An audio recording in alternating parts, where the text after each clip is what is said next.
David, I want to thank you for 30 years of tireless work and for your own conviction to fight on. And now I've got one question for you. Where do we begin? Well, welcome to my world, Brian. And before I say anything, I think what you and your team have done is absolutely magnificent, because the cutting edge, as I know from 30 years of trying to be there, is a very lonely place, and it's the point of the arrow, so there's not many people there.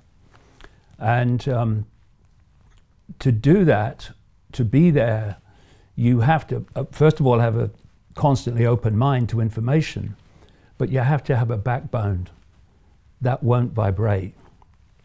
One that says, I'm going to stand up for what I believe to be right. And no matter what is thrown at me, I will go on standing up for what I believe to be right. Because I'm not going to stand here, sit here, and start going off defending myself. Oh, don't say that about me. How you could say that about me? I couldn't care less what you say about me. Boom, boom, boom, and let them worry about me. And 30 years of my life has been kind of leading to this moment, certainly leading to this time. And I said to you in the last interview, and some people might have thought it was a bit of bravado, I said, I'm more powerful than them, and they know it. And within minutes of the interview ending, they were proving me right.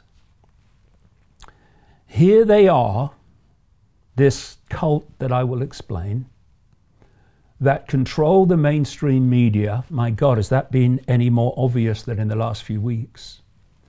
They control Silicon Valley, they own Silicon Valley. They own the corporations, they own the banking system. And yet, one interview with one guy, and this all-powerful, we're in control, omnipotent, all-powerful force is running around like someone shouting, fire! Gotta take him off this, take him off that, take him off this, take him off the other. And what are they saying, Brian? They're saying, you're more powerful, one man, than we are. And so we have to stop what you're saying getting to people, because we know the consequences for us of that happening.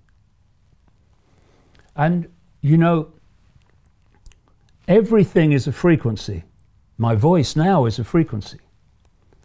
And mendacity, lies, deceit is a frequency. Truth is a frequency, a much more powerful frequency. And they know the power of the truth circulating because people resonate with it. And so if they are going to pull off what we're unfolding now, what we're experiencing now, and they are going to control billions of people, they have to control their perception. They have to. We are in the situation we are now because of mass human perception. Part of that perception is there is a dangerous virus, so I must stay indoors because the authorities are looking after my interests and they've told me that I have to, and if I go out I might catch this deadly virus and oh my God, we're all going to die. And that perception allows vast numbers of people to concede their uniqueness, to concede their freedom, and to sit in their house under house arrest, being told what to do by a handful of people.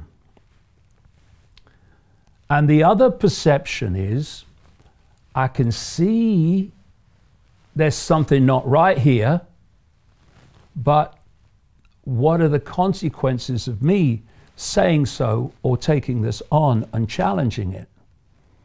And that perception of what are the consequences for me means that lots of people who have realized something's not right, my God, is it not right? We'll get into that. Also sit under house arrest. And those two perceptions, they are the reason that this is happening. Because when you break down the number of people behind this, in each country and globally, it is tiny. I'm going to explain how that's possible. And yet there are getting on for 8 billion people. There are 66 million people in Britain. The number of people that are locking down Britain are tiny. It's perception and fear of consequences that are making this all possible and are destroying the independent livelihoods of billions of people. And the greatest form of control is dependency.